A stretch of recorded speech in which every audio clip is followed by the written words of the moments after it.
Okay, so good afternoon, Biren. It's a lovely Sunday. Thank you for speaking to us here at Creative First. First of all, congratulations. Everybody knows you're the animation evangelist for India, but it's such a proud moment for all of us that you won the highest award in France, which is the French, Order of Merit. Could you tell us something more about that? It's always fantastic to get something when it is unsolicited and unexpected. In the old days, I could have said that there was a postal delivery mistake, but now it's all digital. So I think it is intended for me. Technicolor is a French company, and I've helped to build the bridge between that French company, which is mostly in our business in Hollywood and in London and all the creative spots of the world, especially in animation, visual effects, and games that I'm going to be talking to you more about during this conversation. Uh, and I think it's in the process of doing that, we've seen a lot of development of the startup sector, talking to each other. I've hosted ministers from France, the ambassadors that come in, and they normally go to Infosys and Biocon and then Technicolor. So I think by association, we are in a very big league, although we're just not in the same size as an organization, but we do intend to get there. So that's great. Was the recognition. I've been part of, as you know, the wines and spirits industry before. I'm a member of the Chaîne de Rotisseur, which is this French gourmet club worldwide, and I've been active in the Bangalore chapter. So they see this very, very. And by the way, you also get kind of knighted to be accepted into the Chaîne. So Yes, there was a rehearsal that happened before, in a yes. sense, and Do I have to call you sir now or yeah, monsieur? the way to address me is Chevalier Biren, Chevalier Ghosh. But for good friends, I think Biren is quite okay. Okay, that's great. But Chevalier goes again, Thank you. big applause. Thank you so much. Okay, so let's jump right in. Biren, I think I first met you when you were running Kahani World. It's been a fantastic journey. And I want you to talk about how you feel the animation industry has changed over the last 2 decades. What's really, has it accelerated the pace of change in the industry? Or how do you see it developing going forward? Yeah, a lot has happened in a very short time. I remember when we were all babes in the wood in animation in India, and India came into animation many, many decades after many other countries, not only in the Western world, but also in Asia. I remember in my first or second year in the industry, I was working with the wonderful media guru of this country, Ronnie Screwval, at that time at UTV. And after our brief sojourn into the internet world, which was relatively short-lived, then the big thing to do at UTV was to kind of transform the startup animation business, which was a services business, in 2D. It's all on using paper and several artists, and that's how it started. And there were people who were looking at animation as a business in itself. The fast forward 20 years, three things have happened. Number one, the services business is a very difficult business to scale, and digital has helped that happen. Number two, the conflict between the large opportunity to provide global services versus can we tell our own stories and can we create the equivalent of the franchises that the Japanese do, and Marvel and DC Comics and Lego and others, all look at it as a storytelling business with their own intellectual property. And of course, the third, and very importantly, is that if I was to take the flavors of animation, okay, I'll call it computer graphics for the moment, then visual effects and what we do within games and what we do within immersive media today are all things that use animation as an ingredient of the creative, if you like, audiovisual process. So in that last bucket, I think India really found itself catapulting into the world stage with the arrival of multinationals. And in the same 20 years, we've seen that the Indian media industry itself has really benefited from becoming part of a larger global play.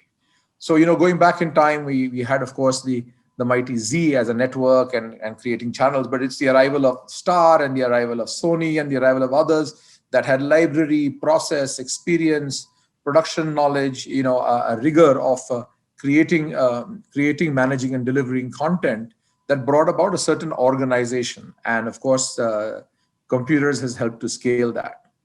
And I think during in this process, what has happened is that we've seen a great bunch of entrepreneurs who have kind of paid their dues, I would say, especially in the first 10 years.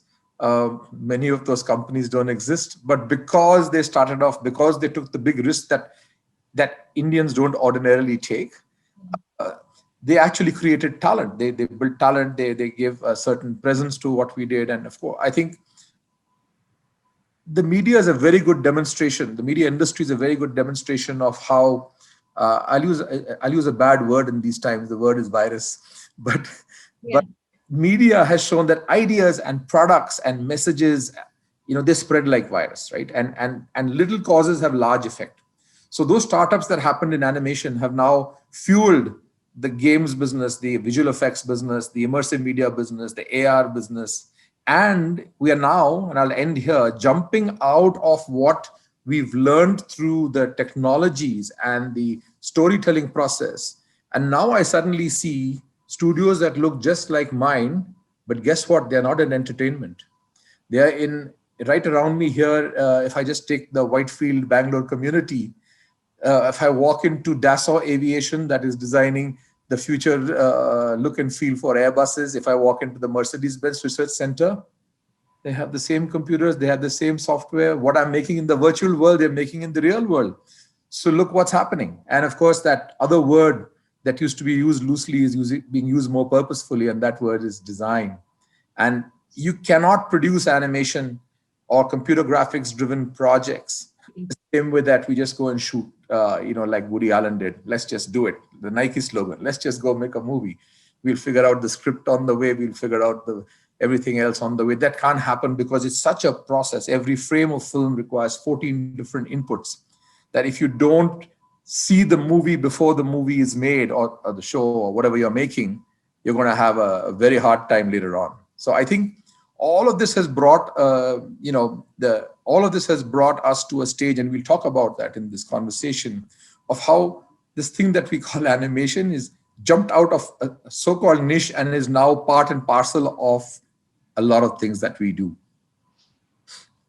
That's great, Biren. I just wanted, borrowing from two things you said. You said design and storytelling. How do you think animation today? I mean, what were the key triggers that today animation is being watched by adults, by teenagers? Whereas I think when I was growing up, I think when we were parents would just put us in front of the television and we would watch animation. Nobody else would be there other than, probably our sisters. So what has really changed? I think I think the fact that we have now got a universe of very apt connections between media brands and age groups, media brands and languages, media brands and location. It's this contextualizing that got opened up through technology, right? Of having multiple channels, that really has brought this change about.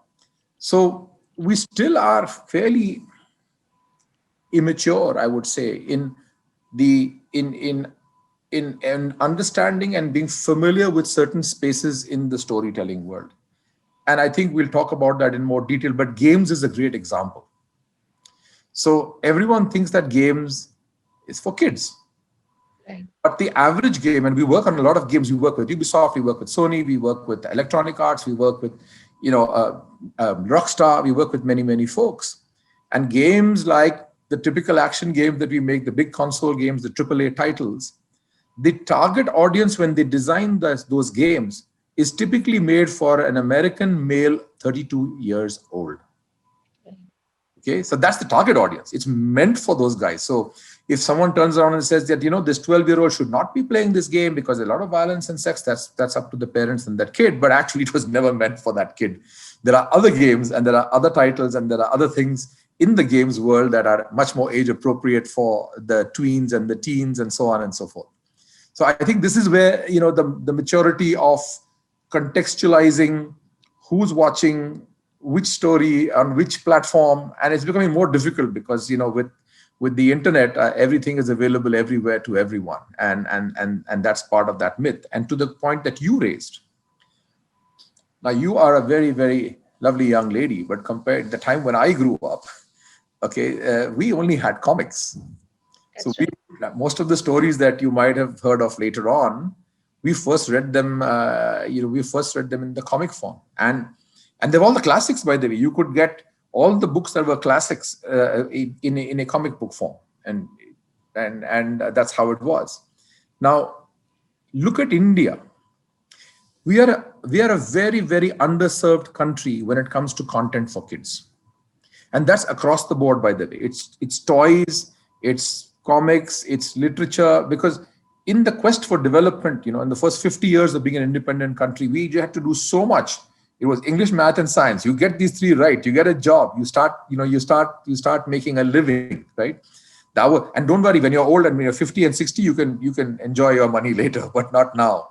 Was the mindset, right? And that was anyone who was seen to be doing something as wonderful as painting, reading, dancing, singing, playing the guitar was not frowned upon as, oh my God, this guy is going to have a really tough life in the future. So I can't tell you the exact date, but let's say that when Cartoon Network, there were time bands obviously in television channels that had cartoons and things like that, which came in. But by the time Turner brought Cartoon Network to India, it was not that long ago. And Yes. people like myself were already 40 years old. So there was nothing before that.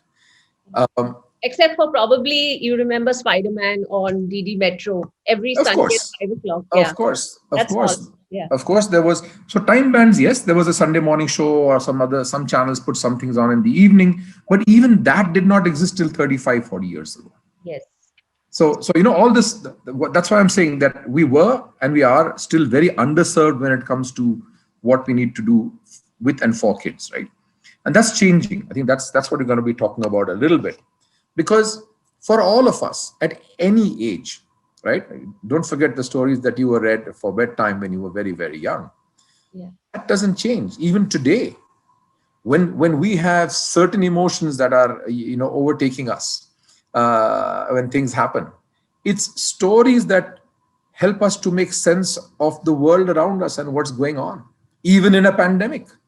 It's the stories that are going around, of positivity, of what to do, that have helped people to change their lives in ways that were probably impossible to script before. And I think that's the power of what we're talking. We're all a little bit like empty vessels at depending at which point of the day, which point of our life, what's going on around us. And I think content, helps to fill this void. It could keep you distracted, it could keep you occupied, it could keep you informed, it could keep you engaged. uh, and that's the beauty of what we do, right? To find that we look for content at the most unexpected crossroads. So, Biren, how do you think this industry will change, given that today we are in a video on demand world and there's a lot of international content available? In fact, I think a new anime series just debuted on Netflix. How do you think things will shape up in the next 5 years? Will we be producing a Back to lot of your local content or? I want to relate back to your previous question that I kind of went around and thought about, but and come to this one simultaneously. And I think what you just asked was, what is changing in the way that stories are even made. Okay, so when I said context and you say age, and now we have plenty of ways to get to people specifically at ages, the difference in our audiovisual culture across movies and television in our country is that we start by working with talented people that have a pedigree, that have a track record, and that's how those are the ones that get funded more easily. A famous actor, a famous production house, a famous director. uh, the word producer means something quite different than in the Western world, in our context, for example. And therefore the development process has always been undervalued.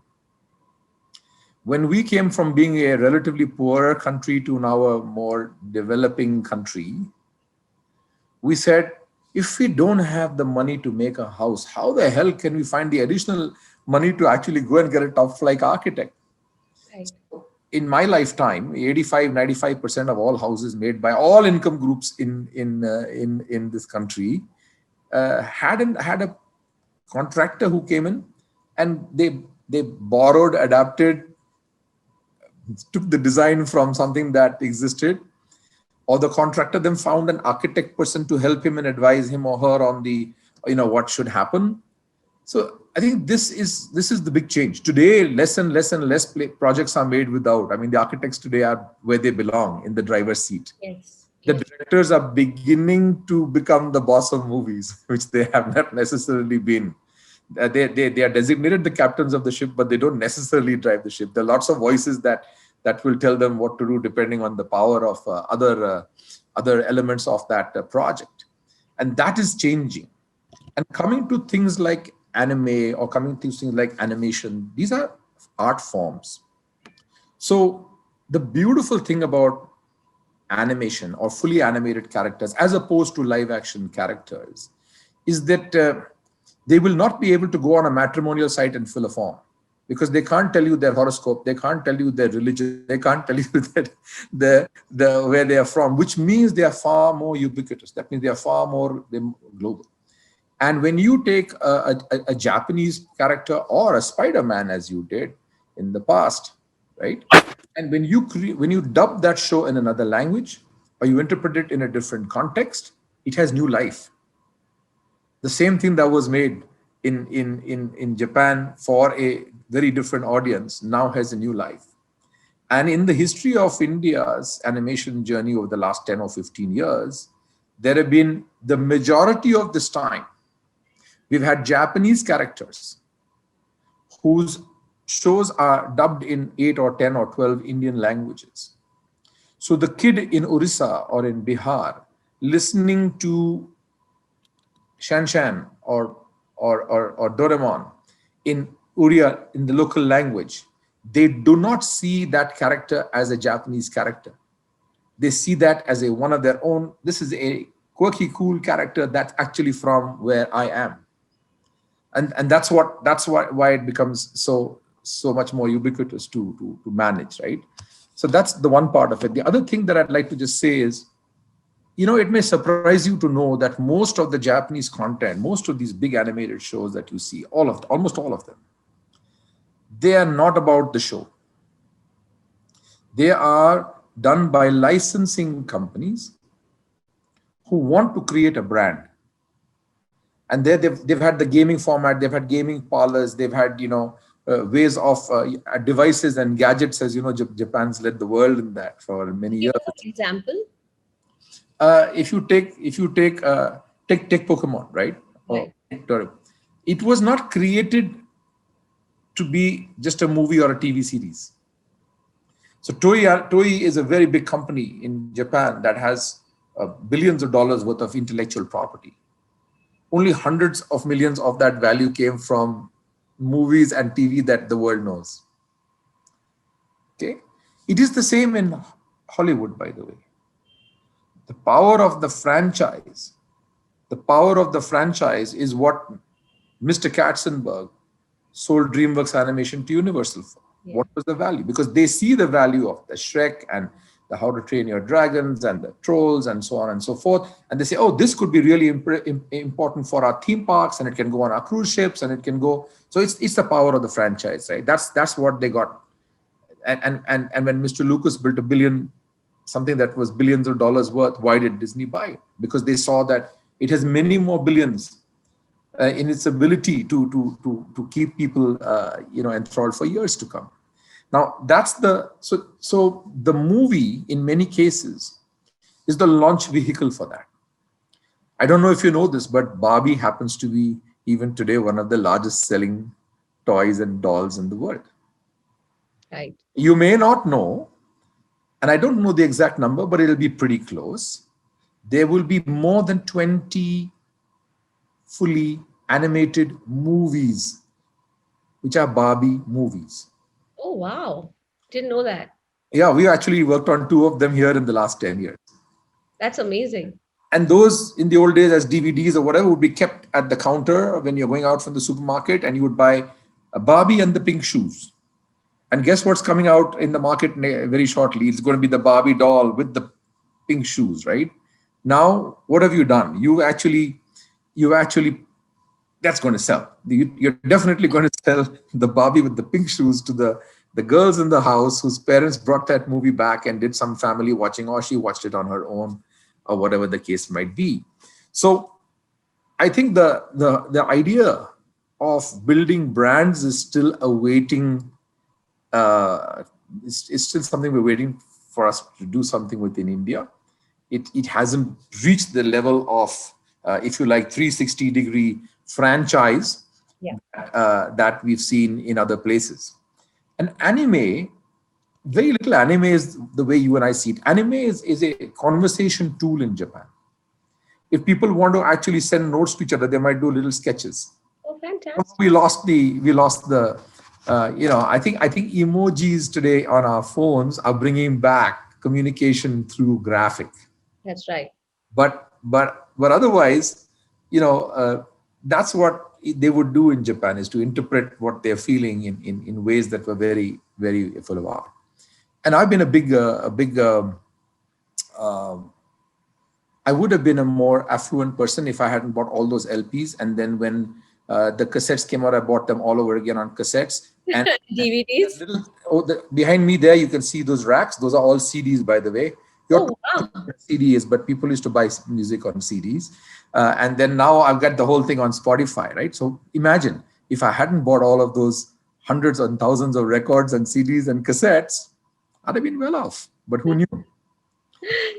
Borrowing from what you said earlier, that animation is an art form, and therefore, when you look at anime, manga, and of course the popular characters that Marvel and Disney produce, how do you say from how do you see it from a business point of view? Consumption, are things in India looking more towards the East?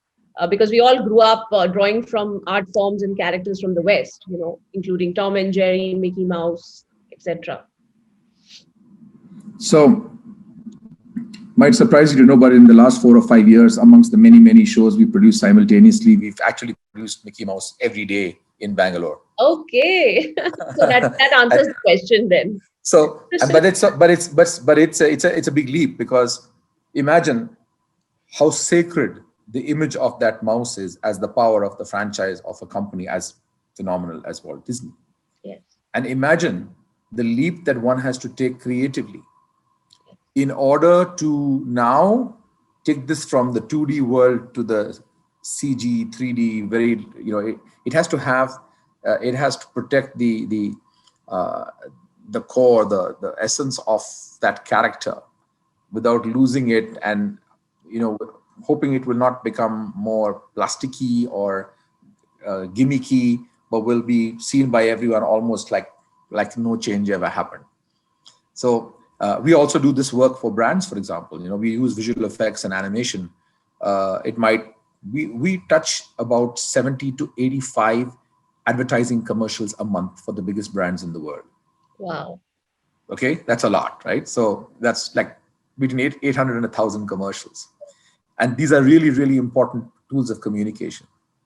At the Super Bowl, they would have had 30 odd commercials. It costs some millions of dollars to release one ad for 30 seconds at the Super Bowl. I don't know if it's 3 or 4 or 5 million dollars. So you can imagine what a brand has to do to make sure that if they're going to spend that money up there, it has to be really good. Yes. So you can have storytelling through animation that has to make sure that 30 seconds looks spectacular and is a full story. And at the same time, we will work on the Lion King or the Jungle Book, which takes 3 to 4 years to make, and an army of people that can be done over that period. So we look at different time compression. So when you talk about the art form would be similar, but the level of detail, the level of detail would be different. If we work on Godzilla, we will be working on it to be seen across an IMAX screen, where when you come into the close-up of that Godzilla's eyes, it has to be pixel perfect at IMAX resolution. But then we suddenly find that because Godzilla is coming out, now we're also, another part of the group, we're supposed to then work on a Fiat commercial. but we need to get the commercial out in 5 weeks or 8 weeks. So we can't be working with that same very heavy asset that we developed for the film, because it's going to take hours or days or months to render, etc., etc. So this is the beauty of storytelling. You need to make sure that you can work the perfection, and in sometimes that perfection is an appropriate cheat, because ultimately on screen it has to work for that viewer, for that context, for that shelf, and so forth. So this is the beauty of this whole thing. It's just a form. It's a way of doing something. And I think one of the things that you touched upon and we didn't explore was how important this industry is going to be in the new ways that people will make any content. And that is pre-visualization. Is becoming a bigger and bigger word now, right? Right. Want to make a whole movie. I remember when I was in Mumbai, at a large company, and I went to a very cool director's room, and we were making this movie. He had this fantastic wall, and guess what he had on the wall? He had rows of post-it notes, Okay. and he was playing with that because that was how he was trying to interpret this, the way in which he would make that entire movie. So there are better ways of doing pre-visualization than post-it notes, and technology can make Absolutely. that happen for you. Great point. But it was a great process. I admired him because he came from the advertising industry, and people in advertising have to tell a whole story in a minute or in 30 seconds. So they have the training to say, I can't get this wrong, because the row number 4 of those post-it notes is going to be shot in Rajasthan, and the row number 2 is going to be shot in London, for example. So you just have to make sure that, and that's why I think the beauty today is, and then this is the new world that we're living, the world of what we can call virtual production, where, for example, when uh, our company, MPC Film partnered Disney and Jon Favreau and his team to make The Lion years ago, uh, the entire movie was set using a bunch of, I don't know, 40, 50, 60 templates, and 5, 6 people in a room, and they set the movie inside virtual reality, inside VR glasses, and Wow. controllers, so they can make things bigger, smaller, whatever, and they set the whole movie. That was their version of post-it notes. Okay, so it's a far cry. The movie was done. You could actually now see it in blocked form, which means that when you go to actually get hundreds of people, thousands of people working on it over the next 3 years, you got the guardrails already, and of course you'll be creative within that whole process. But you also set what you want to do and what you want to create, and you can actually show 100 people, this is where I want to go. Just cool, and that's how it works. And you see this method being adopted even for live motion, you know, It will, because already, especially given the pandemic. what's happening is now that, first of all, who knows what's going to happen with locations, Yeah. right? And the fact that we've been able to create locations without going to locations is going to be, a new thing. So I feel that the potential for remote working and remote production, it will be determined by specific tasks and activities. So we would still, I think, need to have the talent to interpret things for music, for voices, for everything else. But there are a few things that are right, and one of them is this whole virtuality that we now see. The trending story today, worldwide, including India, everyone in the film industry in LA or London or Singapore or Mumbai is now trying to wrap their head around virtual production, which means you start using what we were using for games. This is game engine technology that has now come out, and you have heard of Epic Games that has a tool Yes. called Unreal, and you've heard of Unity, and you've heard of all these guys. And now they are able to do things that you did before for a very different application. So I remember when Satya Nadella came to Mumbai, and we had a meeting of some creative folks on the subset. We had a Yes. little conference room, and we were 10, 15 of us in that big area. We took a little room and we were chatting with him. And of course, you had all the greats of Bollywood talking about, movies and content and convergence and stuff like that. And it occurred to me out of the blue while I was talking to him that Satya, your company has had the most powerful consumer computing device, which is a game console, in the hands of hundreds, thousands, millions of people for many years now. So as we move into this new age, who better than the knowledge you have? Because everyone talks of interactively. I'll change the ending of a movie. I'll do this. We've been talking about this for 25 years now. Yes. But game engine means you go where you want. You decide to go right, you go to left, you decide to jump over that thing and then shoot the guy from there or catch someone there or do something else.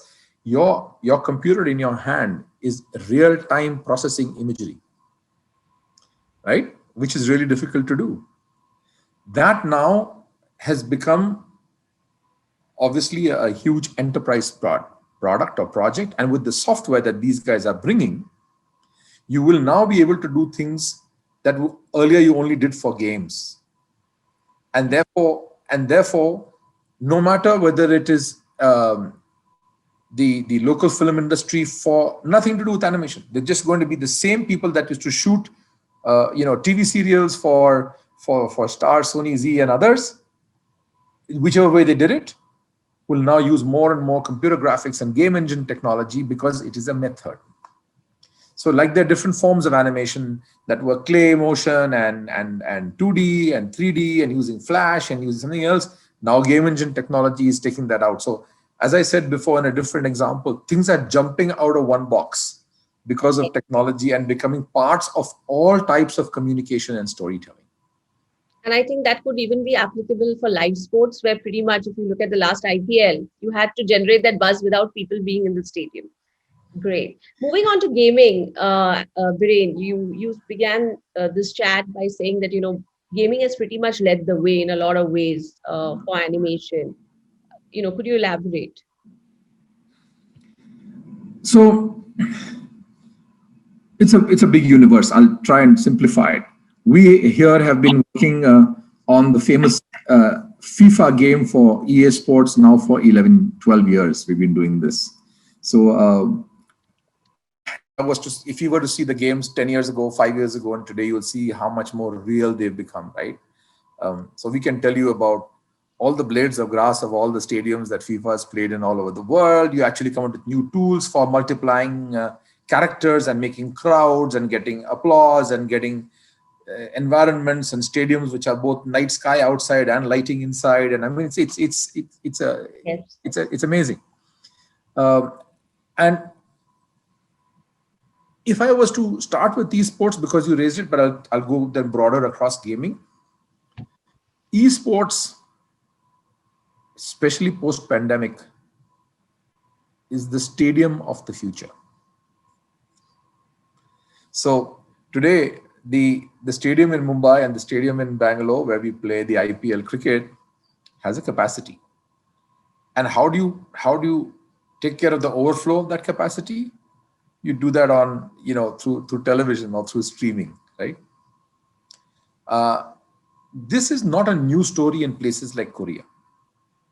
For 10 years or more now, they've had a huge industry that has built franchises again, because teams within games are franchises. So, for example, let's take the Indian game Kabaddi. And, it's been played for thousands of years, but suddenly it became a league format. And thanks to the power of television, that became a co-investor. Yes. They were able to suddenly now take this outside the 100, 200 people that can gather around when you play the game normally in a park square somewhere, and make it a national phenomenon, right? But with real players. Esports is the parallel league to that. It's exactly that online. And basically, if Lohita and I became really good batsmen online, it's not necessarily that the people who play in the field will become really good online. And it's not necessarily that you and I online become really great. We can go and play on the field. So it's a parallel universe. And esports should not be thought about. The big idea of esports is not that you and I can play this game together because it's cricket or whatever we want. The big idea is that our team becomes so popular and the person playing becomes so popular that people pay to watch us exactly like they pay the real guys. It's huge. In fact, the guy who is good at certain esports games has made a few $1 million in winnings through prize Wow. money. Okay, I don't remember the number, but it's a large single digit million. He's won Wow. 62 or 102 or whatever tournaments, right? So it's the simulation of the real game in a real similar format, nothing to do with the game. So imagine that now we have an IPL online, and the Mumbai Indians have a set of teams. But guess what? Like they call people to the nets and select the real players. Now they have to get people to play and find the best guys who can do this online. And they have a whole team called Mumbai Indians. And, Fantastic. Royal Challengers Bangalore does the same. And you have a parallel universe. The power of that, the potency of that is almost greater than the real. So this is Do you the see this kicking off in India in the major way? Across the world it is, but do you really, or do you see any challenges here? So I don't have the data for 2020 because we're putting it together now. But if you took a 2019 scenario, we went from 20,000 people playing esports to over 150 or 160,000. Wow. That was an 8 time huge increase. And we had I think there are there was a 2x increase in teams. I don't have the number offhand, but it's just exploding. I think there are the tens of thousands of teams being formed. I can tell you that my daughter, my son-in-law now and my daughter got married about a year and a week ago. But a lot of their courtship before that was to be part of fantasy teams with their friends. Oh, wow. And the why I bring this up is it would not have been it would not have been a thing that girls got involved in before Yes, in the real story, you know. yes, yes. So you're suddenly finding now that these online platforms are able to get a mixed audience depending on the genre. And we talked only about esports. Of course, there are many other forms of games as well, from the simple ones that my mother-in-law is 89 years old and has been asked to, and she got an iPad about 15-20 years back. My late mother had one for 10 years. People want to play patience and sudoku and other things online because it keeps your cognitive elements, in good shape. It also helps you pass the time. So while people talk of the fact that you can do too much of something, well, you can do too much of anything, and you could be as much an addict doing that offline as you can online. Yeah. Difference with online is it's all traceable, it's tracked, it can be, you can put regulation around it. And I'm working with the state government here. We've had a all stakeholder meeting to try to distinguish between games of skill and games of chance. We've got Supreme Court rulings, because sometimes when new things come out, people say, "Oh, this is really bad. We should ban it." 5 states in India currently do not allow, a whole category of games because they haven't, and that'll change. That'll change with more information and knowledge. And I think, I've been championing with the government of Karnataka in Bengaluru, saying, look, we don't ask people to stop writing code and software only because there will be unethical hackers. We do not stop our biotech industry from all the great genetic work they do, because they can also misuse genetic manipulation of plants, animals, and people, right? I mean, allegedly the virus is a Yes, accident coming out of that. You don't stop that. You just make sure that you put in some guardrails. You make sure that you put the box and you make people do stuff there. And it's quite simple to want to stop something, but when you ban things, they become even more popular in a that's sense. right. But you have no control on it anymore. So if the government doesn't want people to smoke or they don't want people to drink, the worst thing they can do is to ban it. Okay, That's because then you don't know what's going on. right. And With the industry's become large, Lohita. I think The tax collection on online games in India in the last year was something in excess of 9,000 crores. Wow. And the industry is just going to be galloping away. So I would say that we've got we've got 400 startups in India in games in the last year, just online games. 71 are in this state, which is why we were trying to tell everyone, hey, if you suddenly now say, no, you can't do this, what happens to all the investment? What happens to people who skill themselves? What happens to the employees? I mean, figure it out, right? Pretty much a made in India story from what I hear from you. It's a made in India story, and we've been looking for IP, right? We talk about when will we have our own IP. In animation, of course, you have the Chota Bheem, you have Motu Patlu, etc. But they're too few. These should be huge. And here you have this IP that's being created because these are Indian products with Indian games being played by.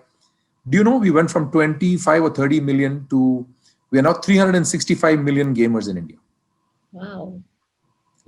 In the end of 2019, 2020 early. So, and that growth is like 35 to 40% a year. So things like esport, I'm seeing 150% growth for 2, 3 years, then it will taper off. So why would you stop something that is a social and economic juggernaut? If you can understand it, let's spend the time and do that, right? So we've got a whole lot of consultants, we've got a whole lot of people from the legal side, we've got people that are coming in from mental health, we've got people coming in who are obviously programmers and designers of the new language of content, right? Uh, Right. so it's fascinating. It's just fascinating. It Yeah, makes me feel. absolutely. Biren, how wide do you think is the gap, wide or narrow, is the gap between console gaming, computer gaming, and mobile gaming? People will play games in a way that is economical and affordable. Okay, because these are what we're talking about is what are the instruments that can make something mass market, and this has all happened because of the smartphone.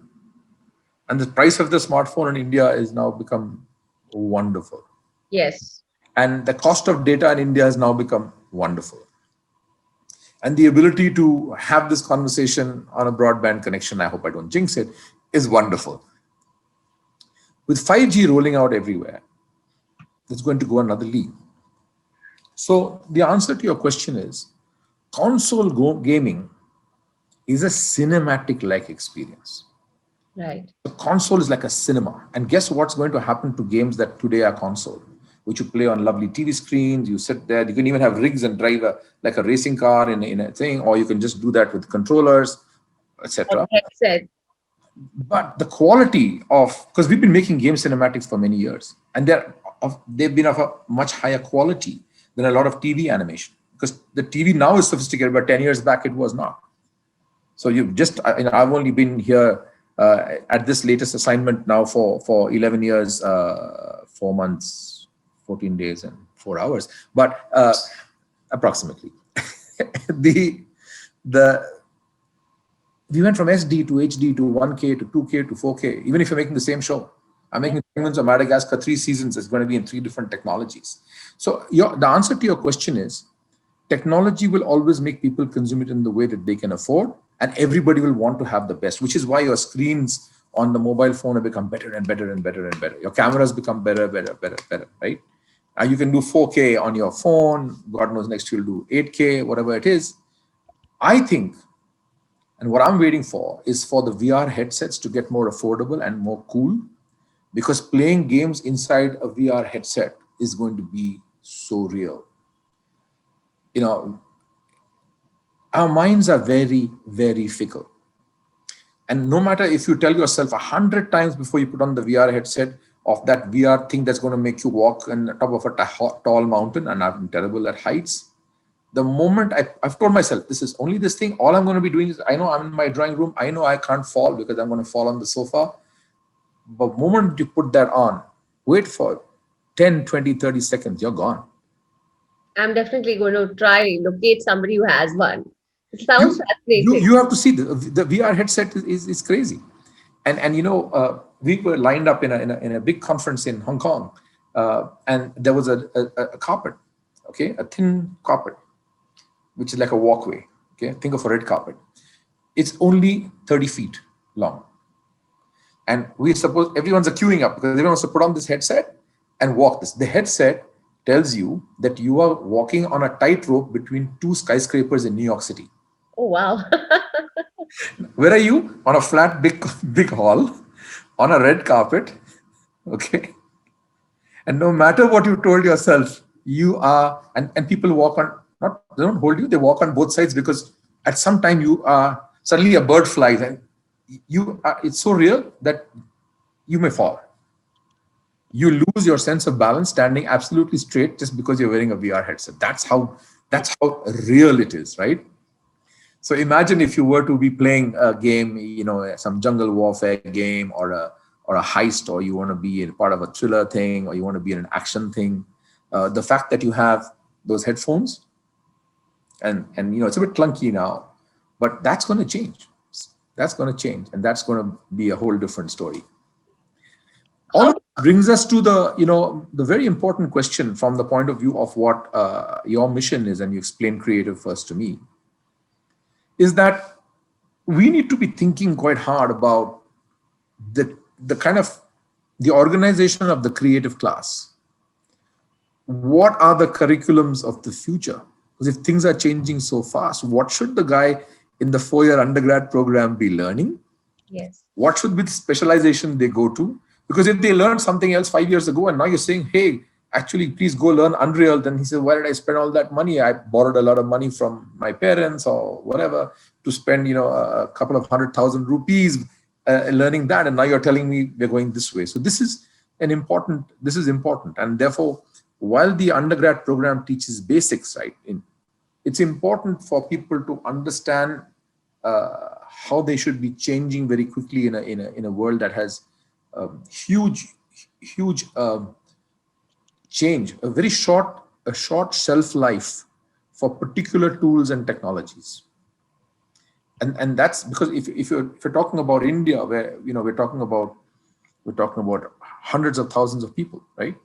Then I would say there are, let's say, maybe in our industry today, 0.5 million people, right? And talking directly, not the indirect that we cause, right? If you are playing games, actually we give money to the telco because Yes. we have to host it there. He's going to make some money. We give games, they're going to be giving some money to the people in advertising who put in-app games there. We're making games, we are giving money to developers. There's a ecosystem that benefits out of this.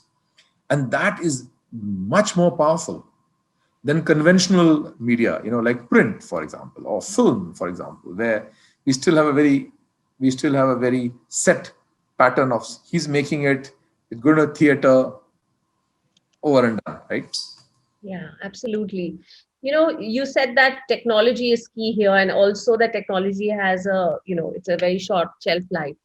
How do you think technology is changing everything that you do in your field? And, how do you see it evolving? Because people need to keep up, there's investment in place, etc. What's the most efficient way to, go about things? And what is that technology that we're talking about today? So I've said this for 20 years now, and I think everyone knows it, but the excitement of creating content is so great that they forget that this is a business that is, especially those who run large studios or want to run large studios, right? You have to be as good creatively as you are from a technology perspective, as you are from production management, because laying out 14 things go into each frame of film. There are 14 different processes with 14 different skill sets, with 14 different aptitude of the people who have those skill sets. Then you have, therefore, the talent management, which is, how do you make them excited? How do you bring them in? How do they become junior artists, mid artists, senior artists, gurus, whatever? And then there's that little finger which is not to be underestimated, which is, the organization of all this financially. And I say all of operations, so finance, facilities, etc., connectivity, You are only as good as the weakest of these 5 things. You want to judge any studio, judge these 5 things. The weakest one is the where they're going to fall down, and it's not easy. And why am I saying this? Because the failure rate has been really high, because people who come to it normally are either technology people or creative people. And they're really not that excited about the rest, but they have to do that. Yes. And therefore, the answer to your question is, for most of my life, I have said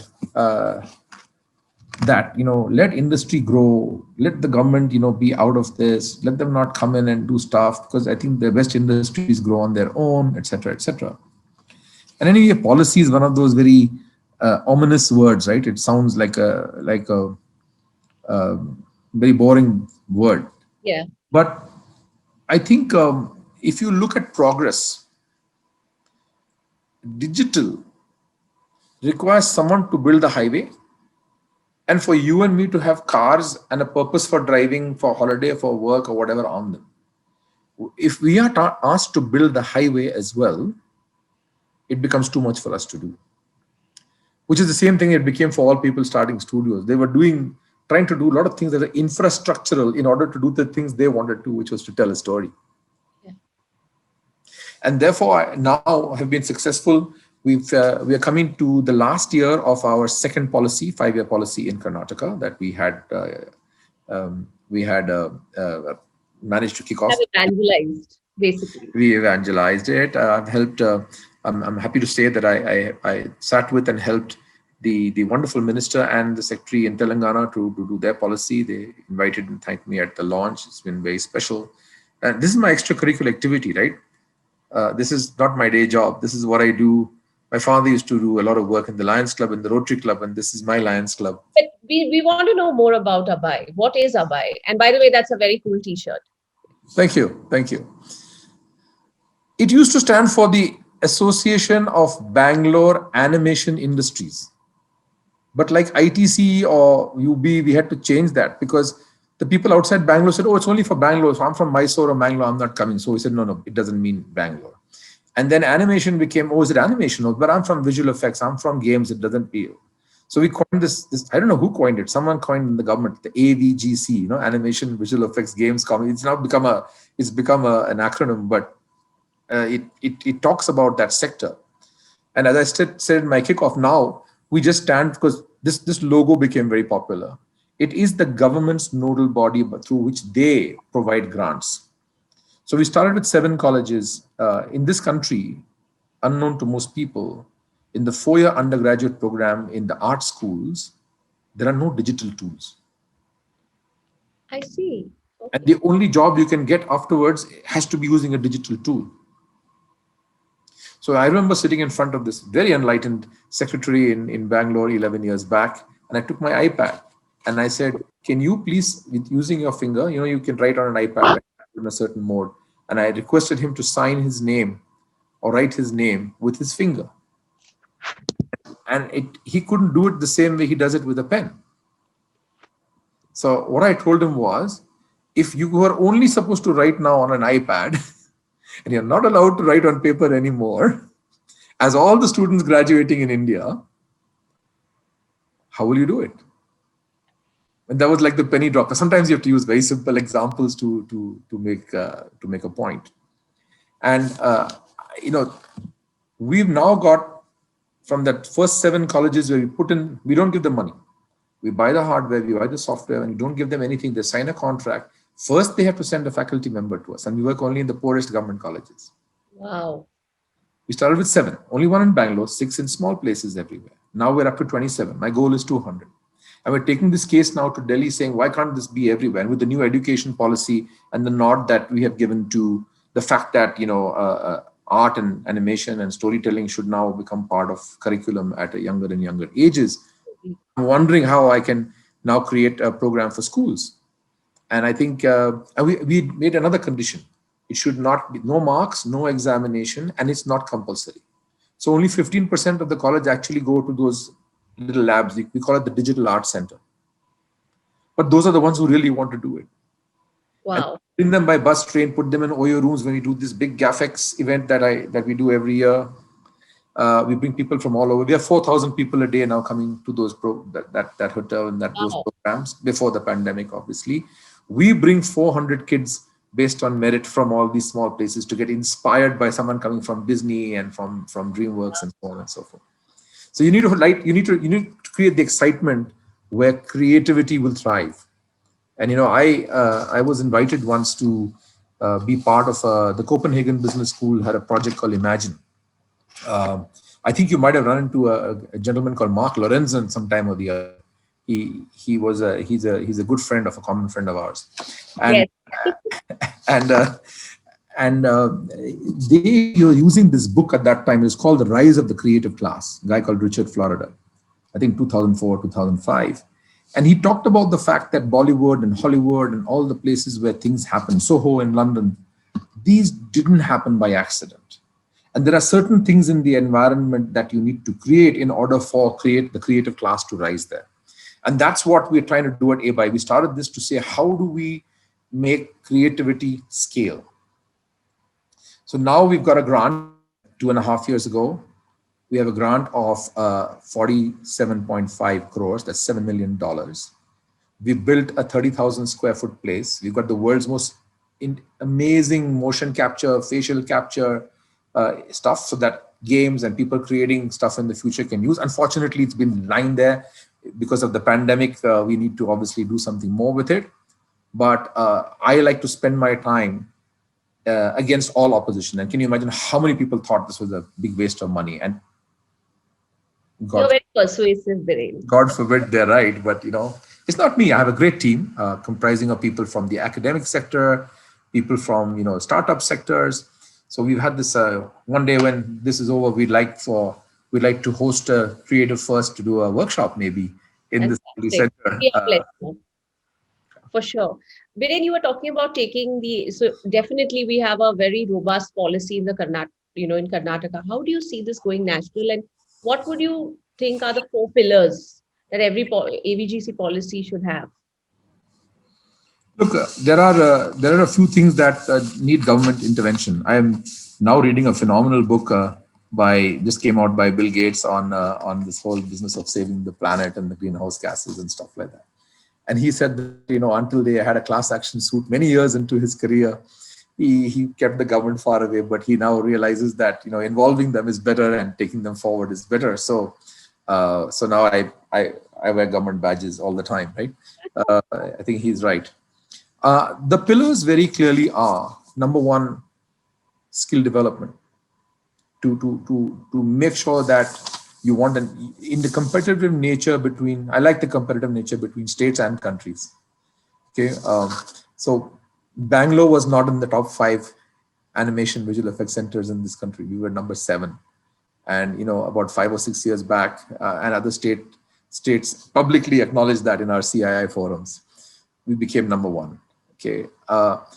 Now, as a country, we are today less than 0.3, 0.4, 0.5% of the globe's animation and visual effects work that's done here. In spite of people saying we have hundreds and thousands of people, which we do, we actually do very little compared to the opportunity. Okay. So that's the vicious circle. So skill development has to be, that's one of the, so when I talk about governments building ports and roads and highways and airports, the ports and highways and airports in our industry are to create digital platforms like the Center of Excellence, where you put in things that are not affordable. And people said, oh, you're putting motion capture, it gets out of date, it's unaffordable, it costs 2 crores to put motion capture.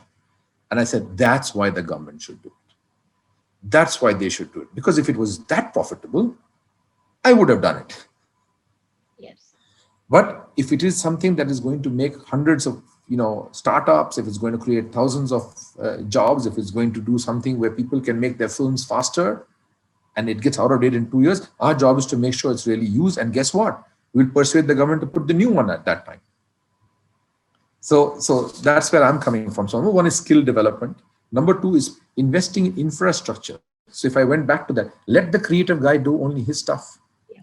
Let him come and use the center. We have a 55-seater where a company called Hula Hoop last year used it for some time. We have a new company coming in. It's a 55 plug and play. They don't have to buy tables, chairs, networking, broadband, storage, data center. They just have to come and make what they're making. And movie makers, they're not BPOs. Movie makers, you and I making a movie, we'll make a movie this year, and then we have to think about our next story, and maybe we have a gap of 1 month, we may have a gap of 3 years. Why should we have a running bill to pay for chairs, tables, electricity, computers that we don't need while we are thinking? So if you can make the highways and the roads and let people just bring their cars and drive on it, that would be the way for the creative class to go forward. So that's the second part. Is one is skill development, the second is infrastructure, the third is to make sure that you create some grants. So we have given, I think, 11 companies grants now, and I am happy to tell you, just advertised in the newspapers, India's first ever fund for animation visual effects. It's a small fund, 20 crores given by the government of Karnataka.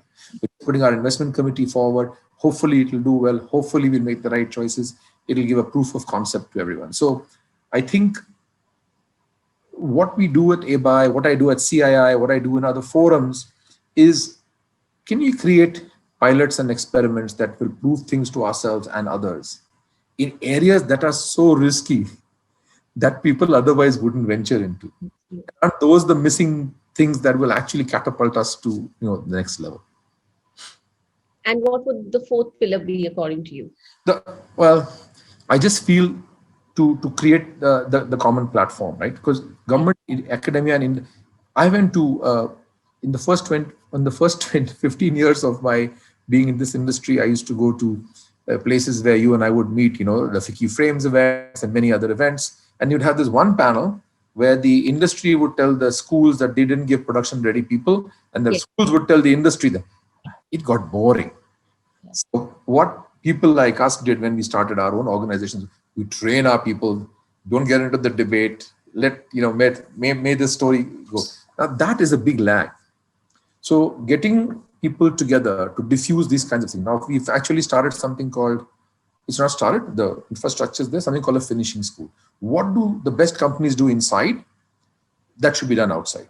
So let the animation schools do whatever they want and bring people to where they are. And can we actually work with them so that the finishing that's required for people to go and get to a job and really shine there can actually happen. So there's a little break the controversy, stop the debate, solve the problem, right?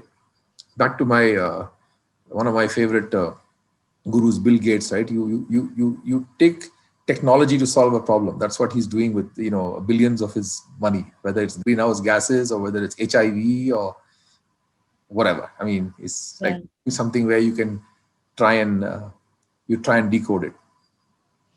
Biren, my last question to you. You've been one of the biggest proponents for gender diversity, and I want you to talk about it. I think in every aspect of your life, whether it's your role at Technicolor, at Abai, I think as an industry mentor, you've always been empowering the need for having more women workforces, women leadership. And of course, I thank you personally for that. But, we want to understand what you're really doing. So this is a global problem. There is a phenomenal movement in Los Angeles called We Are Women in Animation, and they are headed by the absolute biggest guns of Hollywood. If you go now to most of the studios, big studios, you will see that there's a lot of women in leadership. But women in animation is beyond that. While that is really, really important and amazing, we need the workforce to have women, and it's very, very small as a percentage. So there are huge groups in the US, women in technology, women in animation, all trying to get more women in there. My guess is across India, if I talk animation, visual effects, games, and so on, my guess is that there are about 1% or 2% of the workforce is women. This is, I mean, it's a lost opportunity for the country. What I'm unable to understand is that it's a much higher percentage in the animation schools. So what happened? I'm now starting to do research as to why there are more people, more women studying it, but not getting into the workplace. We started a campaign 6 years ago at Technicolor in India. We were 50 women at that time. We are 500 now. Wow. My target for 8th of March, please hold me accountable, next year, 2022, is 750. And my first platform will be 1,000. We're starting to talk about this across the world, and I'm lucky to partner another very senior executive of ours in the United States, and she and I held one of the 7 programs for diversity, equity, and inclusion in the company. I've taken the gender diversity as the theme to work on. We got our global CEO to sign this year on the 8th of March with UN Women. It's a phenomenal movement. Anyone that wants to work in diversity, don't start from scratch. Go to the website. They have 7 things called WEPs, UN Women Empowerment Principles. So it's a charter to be signed by the CEO of an organization, which actually commits the organization to work and implement those 7 principles in their company. So now it's become a global corporate mission for Technicolor to work towards a much greater balance in our workforce. I'm happy, really thrilled that happened. And we started now putting a small amount of money aside to get speaker series, to get workshops, to get people to look at this. So yeah, watch this space. We're about 11% right now of our team in the company. I'm looking at doubling that. Wow, fantastic. Biren, it's been a wonderful afternoon speaking with you, and thank you so much for your time on a Sunday. It's just been wonderful as always. Sahil, do you want to come in? I don't think this would have been possible without you. Sahil he runs the method. Among other things he does, he's pretty much the engine for us at Creative First. So Sahil, do you want to like say hi to Biren? Hi, Biren. Lohita, this is a surprise invitation and it's Sunday, so my hair is all messed up.